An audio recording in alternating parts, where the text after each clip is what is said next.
Hi, Jamie. Hi, good morning. Good to see you again. Hi, it's always good to see you.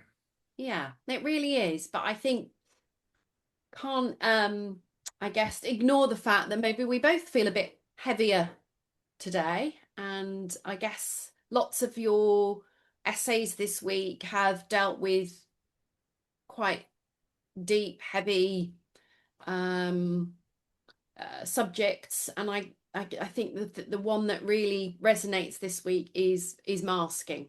So I thought maybe we could talk about that today. Oh, so this week, this current series is indeed heavy, and it comes from, as always, personal experience and so on. And I think, every autistic person has an experience with masking, myself Mhm. definitely included. But kind of woven through the pieces, there is the Gestalt mask as well. Mm, That isn't, I'm not coming out and doing a full series on what masking looks like and Gestalt processing, but it's woven through the whole thing. mm, So those pieces kind of become the script garden, if you will, mhm, for processing this. It's not just a childhood thing, obviously, Gestalt processing, but we are we grow up, we grow old, and we get more sophisticated in the masks that we build or that we must build. mm, And so that's kind of woven through, you know, masking burnout, rupture, these kinds of things, because there is an expense to mm, masking. There's an expense to using someone else's scripts in your life to get by and survive and stuff. And so that's kind of the undercurrent of the pieces this week. yeah. And I guess it's something that, as you say, the burnout doesn't happen at that one point, at that uh the pinnacle or whatever of the or the that final straw, if you like, that breaks the camel's back. It isn't there. It's way before there. It's a build up. It's building, building, building.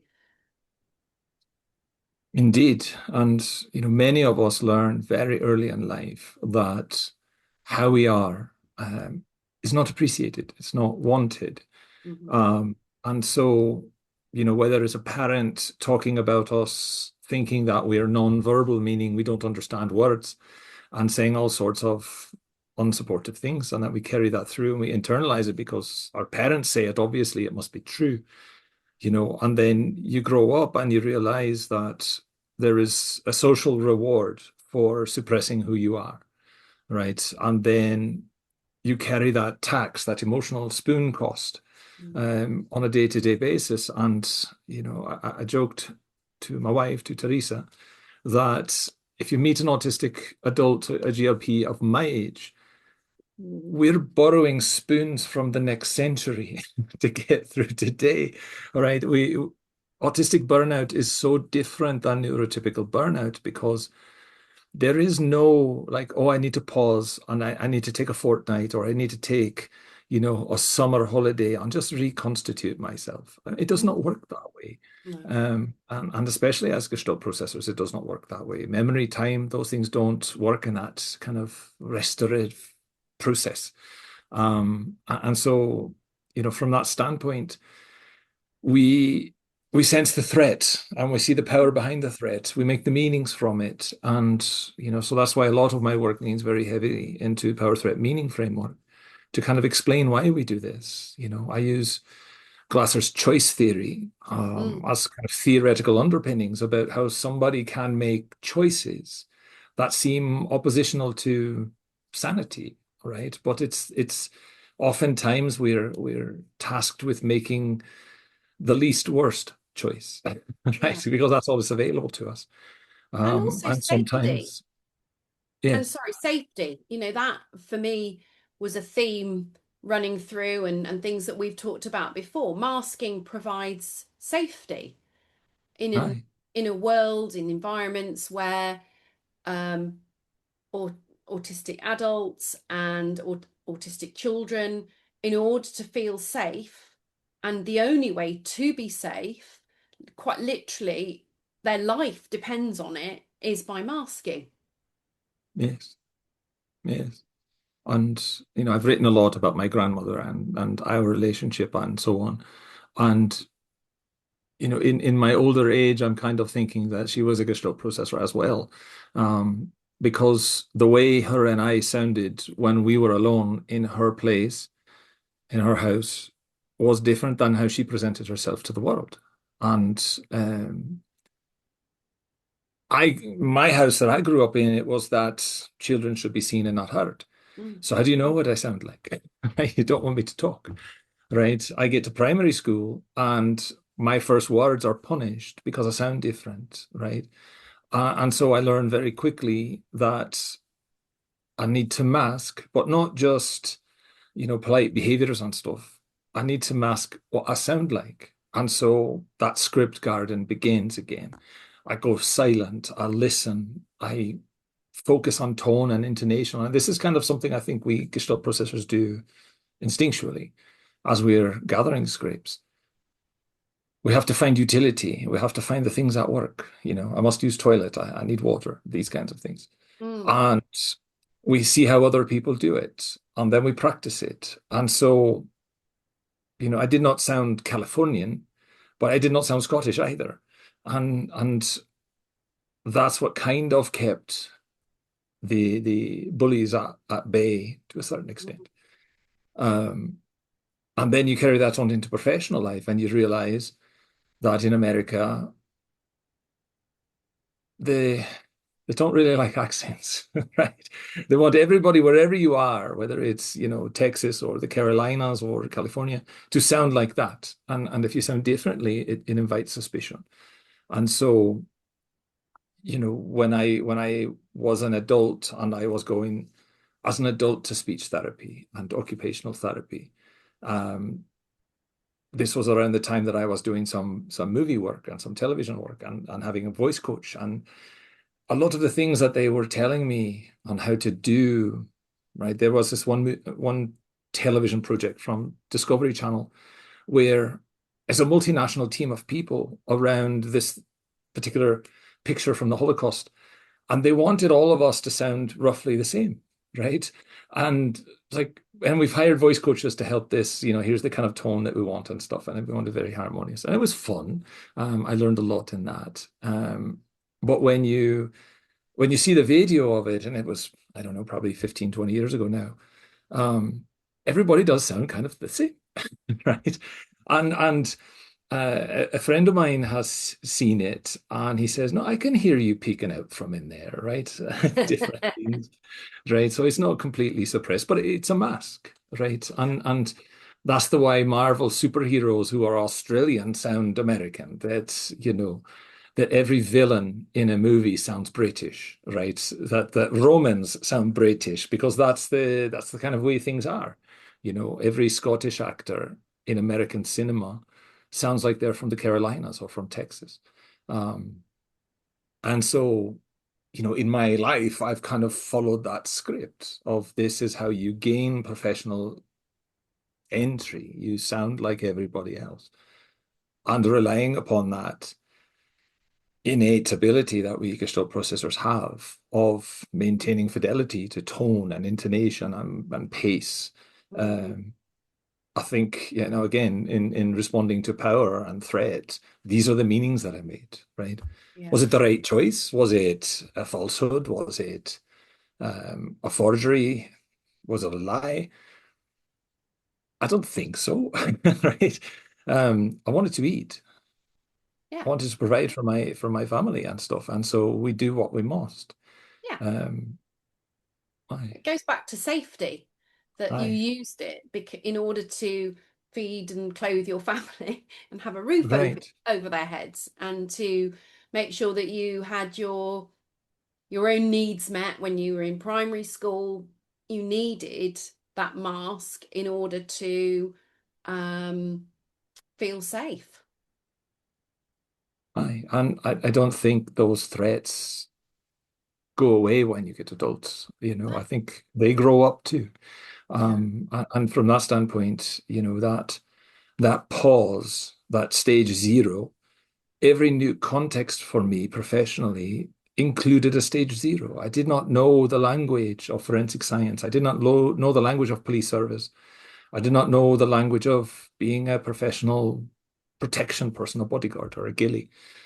Um, so I had to just kind of remain silent and see what the language sounded like, what the culture was, what the phrases and the words and stuff. And I've held two elected offices, and I was kind of the same thing, kind of reflecting back. My first month or so, I don't really say much. I'm gathering scrapes, and then because I'm an adult and I can't mitigate fast now, then it sounds like, Jamie didn't say anything, and now she won't shut the shut. She won't shut up. Right.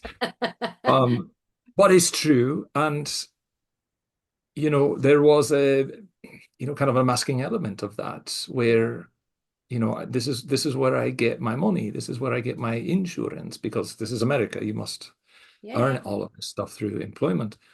And then when I became a classroom, secondary school teacher, primary school teacher, I did not have time for stage zero. It Hmm. was assumed that I knew what I was doing and could hit the ground as the classroom teacher running. And the only way that I could do that without costing too many spoons was to be fully me Hmm. and you know, just as authentic as I could professionally be in the moment. And so, the wee Scots came out right away. And it wasn't punished and it wasn't celebrated. It was just like, there's so many accents in the room. Um, Nobody paid any attention at all, really. And I would joke about things, hey, where are you from, Dr. Horrocks? And I'm like, well, I'm in room 206. Like, no, no, no, things like that, just to kind of Yeah. brighten the mood a bit and take the focus away. But professionally, I think we Gestalt processors, now that we're grown up, we do this all the time. Yeah. We gather the scrapes from that professional setting Hmm. and we play with them and we echo, we mirror, and that's how we kind of navigate those initial stages. And our success or failure depend upon it. And we know it. Yeah, yeah. And I guess that's like you said this week, is when we think about Gestalt language processors, we're thinking about the acquisition of language of language development, how it sort of goes through the various stages, and we're thinking in the main about children. But as you say, you're we're always Gestalt processors. We're not just, it's not something that once we get to stage 6 and we've got adequate grammar that's it. It carries on, and it's that whole processing of sensory, relational field, emotional, language, it's rhythm, sound, intonation, accent, dialogue, the whole lot combined. And and I think it's really interesting thinking about that, and how you mask using all of that together. Yes, yes. And there is a cost to all of that. Mm, And speaking very kind of narrowly of Gestalt processing and it not just being a language acquisition thing in mm, children. If you are a whole to part person, you're a whole to part person in everything, yeah. right? It's not just language. And so I can explain how I write things, being, my struggles with language as whole to part. And I can lecture. It doesn't help you any, develop as a writer.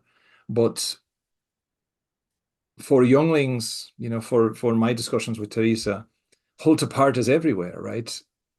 I fell in love with her the day I saw her, right? The energy matched the words, the brightness. It was instantly attuned. She was so incredibly interesting to talk to.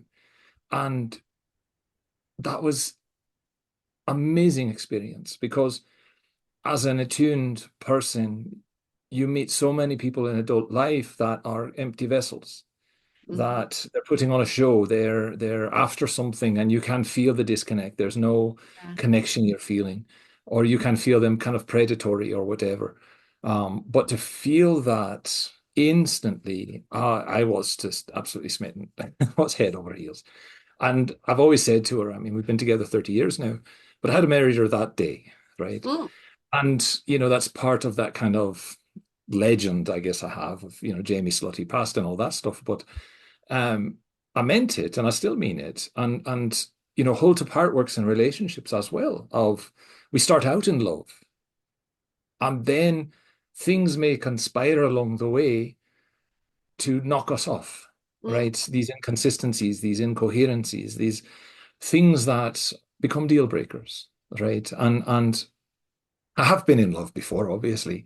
Um, and it's not like one big thing. It's a series of little things. Like, no, actually I don't like that. No, that doesn't work for me. And it might be something they say, or it might be something they do, and then they basically write the script for your exit. And Mm. it's not messy, it's not regretful. It's just like this attunement's gone. I can't be attuned there. And the breakup would be clean in that sense. And it's opposite from that analytic, right? First he must buy me the rose, then he must pay for the dinner, and the wine must be thus, and this many glasses, and then there must be second and third date, and on the third date I might give him a peck on the cheek, and this escalation, this ladder towards, okay, well we've been together for a year and a half now, and I haven't heard the question, so the clock's ticking, let's go. It's That's analytic, and it doesn't make any sense to me. And so when I would meet people that way in dating and such, it made no sense, right? It Yeah. made absolutely no sense at all. And so I don't work that way. And you can see in Gestalt processors, and I kind of think of myself as like at the extreme end of Gestalt processing, um, that is holds apart in everything we do, Yeah. right? You invite me onto your program and you say, here are, I don't know, seven basic questions, Jamie. It's no big thing, just seven basic questions. You're not going to make And embarrass me again, are you? but I see the whole of it, right? And then I'm flooded by it. And if you go back to that Speed of Dark page and look at everything that has come since that invitation, it's massive. And it's spawning other things that are happening. And, my appearance on Barry Presents podcast is kind of the same thing. Oh, Jamie, we're just going to talk about a few things. Right. And out of that, I had already written a bunch of stuff, but I had to write three more big pieces. And, then we had to have an intelligent conversation. And, I say that because it just released Mm. yesterday. Um, and Yeah. So if I everything is guess, pulled apart. yeah. Oh, crap. This is Dr. Barry Present. The Dr. Barry Present is asking me on his podcast. And we Jamie, I don't know how that happened, right? And so hold apart.